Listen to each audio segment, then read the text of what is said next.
Dan sekarang mouse yang saya suka tu dia evolve, dia berkembang, dia berubah jadi yang lebih padu, iaitu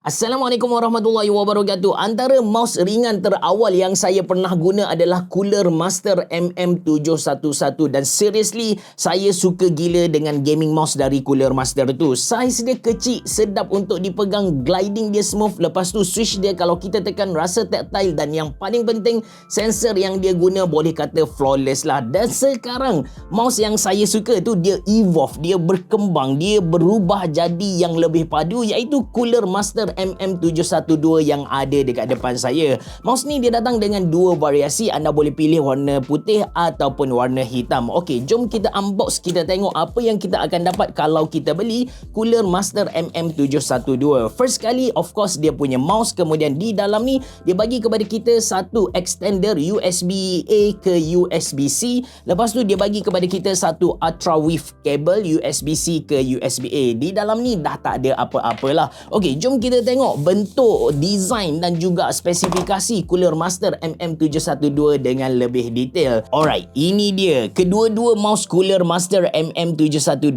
warna hitam dan juga warna putih. Bentuk untuk Cooler Master MM712 ni adalah ambidextrous ataupun semi ambidextrous. Anda boleh tengok bentuk ataupun lekukan belah kanan dengan lekukan belah kiri. Dari bahagian hadapan pun dia samalah. Bezanya di bahagian kiri ni ada side button. Lepas tu saiz mouse ni sangat kecil guys. Dia punya panjang tu dalam 116 cm. Kemudian dia punya lebar tu dalam 62 cm dan tinggi puncak dia dalam 38 cm. Untuk saya yang guna secara palm grip ni, seriously mouse ni sangat selesa. Tapi kalau anda nak guna secara claw grip pun saya rasa tak ada masalah lah. InsyaAllah selesa juga. Build quality Cooler Master MM712 ni bagi saya dalam level pertengahan gitu. Kalau kita tekan di belakang shell dia memang tak ada apa-apa, tapi kalau kita tekan di bahagian tepi kita akan dapat rasa sedikit lekukan lah. Lepas tu button-button yang dia bagi kepada kita pun bagi saya solid. Dari segi estetik pula, saya boleh kata mouse ni dalam kategori design yang premium. Finishing made untuk dia punya material plastik ni bagi saya kemas. Lepas tu di bahagian belakang ada satu logo Cooler Master yang menyala. Benda ni seriously menampakkan mouse ni sangat-sangat estetik. Lepas tu kan, saya suka gila dengan pemisah antara dia punya button-button utama dengan shell di bahagian belakang. Anda boleh nampak lah dia macam robot yang design baru gitu. Lawa babe. Oh ya, saya lupa nak cerita kepada anda tentang grip mouse ni. Disebabkan plastik dia finishkan dengan matte texture kan, bagi saya grip dia dah good enough. Kalau tak tambah sebarang texture di belah kiri ataupun kanan dia punya side ni, bagi saya dah okey sangat-sangat lah. Tak ada terlucutnya bila kita pakai mouse ni. Tentang button-button pula, dia ada main button 2 biji, lepas tu ada satu scroll button, lepas tu ada 2 side button di bahagian tepi. Di bahagian bawah ada satu pairing button, ada switcher untuk connection, lepas tu ada satu DPI button, dan di bahagian bawah ni adalah tempat untuk kita simpan dia punya USB dongle. Satu benda yang saya nak komplain tentang USB dongle dia ni, walaupun adanya tempat untuk kita simpan wireless dongle dekat mouse adalah satu benda yang patut kita puji. Satu benda yang saya nak komen adalah USB dongle dia tak ada tulis perkataan Cooler Master ataupun sebarang indikator yang menandakan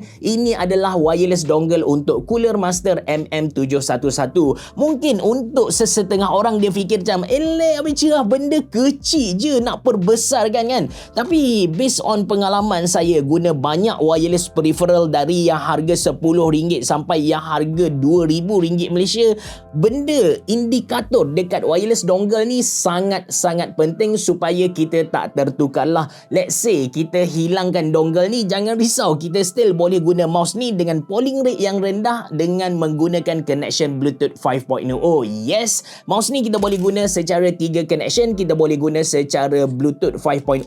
Lepas tu kalau kita tolak ke tengah, kita boleh guna dia punya Ultra Width cable yang dia bagi kepada kita memang tak ada drag langsung. Lepas tu kita boleh guna secara wireless 2.4 GHz. Okey, tentang button-button lagi. Main switches untuk Cooler Master MM712 ni dia upgrade dari MM711, which is dia pakai LK optical switches. Ada dua kelebihan bila mana kita pakai optical switches. Yang pertama, ketahanan dia. Untuk MM712 ni kita boleh klik sampai 70 juta kali klik, dan yang paling penting bila kita pakai optical switches, dia punya kelebihan adalah dekat dia punya response time. Response time untuk optical switches memang confirm lagi laju dari mana-mana mechanical switches. Itu tentang dia punya main button. Kemudian dari segi feeling tekan tu memang tactile and clicky, cuma untuk button belah kiri dia punya main switch ni dia perlukan sedikit tekanan, atau kita kata lebih berat kalau nak dibandingkan dengan belah kanan. Lepas tu dia punya scroll button pula bagi saya agak ringan. Kita tak rasa sangat lekukan-lekukan gear yang ada dekat dia punya scroll button.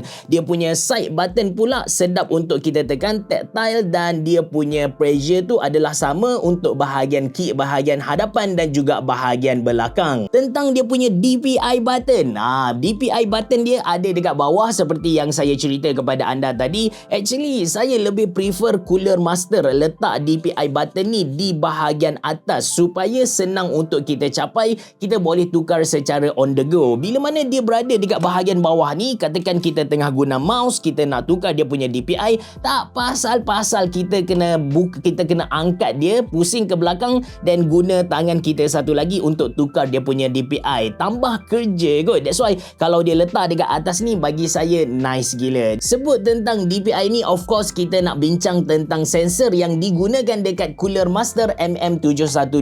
Untuk makluman anda, sensor yang digunakan dekat Cooler Master MM712 ni adalah PIXR 3370. PIXR 3370 bukanlah the latest wireless gaming mouse sensor, tapi dia antara sensor yang performance padu. Max DPI adalah 19,000, dia punya tracking speed adalah 500 IPS dengan acceleration 50G. Untuk Cooler Master MM712 ni kita boleh setting 7 DPI dalam satu masa. Dia ada onboard memory, dia akan ingat 7 DPI, and untuk setting benda ni of course kita kena masuk ke dalam dia punya software, iaitu Cooler Master Plus Plus, seperti yang anda boleh tengok sekarang lah. Jadi kita klik MM712 dekat sini, dekat kiri sekali kita boleh nampak battery level untuk Cooler Master MM712. Lepas tu ada 1, 2, 3, 4, 5, 6 tab utama. Untuk wireless ni adalah tempat yang mana kita boleh control dia punya sleep mode dan juga low power mode. Bateri untuk Cooler Master MM712 ni adalah 500 mAh.